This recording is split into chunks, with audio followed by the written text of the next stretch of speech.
In 2021, the federal government announced the Landcare-led Bushfire Recovery Program. This program was designed to support communities impacted by the Black Summer fires.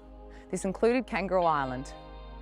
In partnership with the National Landcare Network, Landcare Australia and Landcare South Australia, it was able to support 7 key environmental projects to be delivered on Kangaroo Island. Feral cats on Kangaroo Island are a big problem. They occur at densities 10 times higher than the mainland. So we've been able to roll out our wireless trap network technology on our already existing arrays on the western end of Kangaroo Island.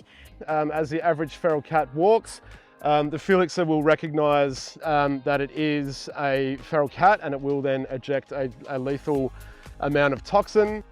The only silver lining of the 2019 and 20 bushfires was a decimated feral pig population. Thermally assisted aerial culling, where we deployed thermal cameras from helicopters to seek feral pigs and destroy them humanely and efficiently.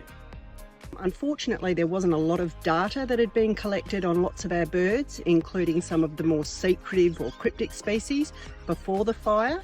And so now we need to get the community engaged in collecting data across the island over time.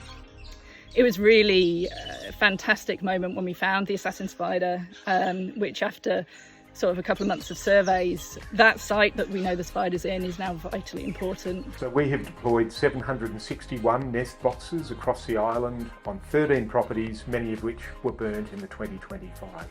So these plants are only known from the eastern end of KI, where they grow in Kangaroo Island Mallee, and then we collected seeds from these species. So we then propagated some of these plants and reintroduced to them some private properties containing native vegetation on Kangaroo Island. What lessons we learn here on Kangaroo Island will play an important part in building the resilience of these fire-affected ecological communities, and will better prepare not only Kangaroo Island community, but communities around Australia in the face of bushfire in the future.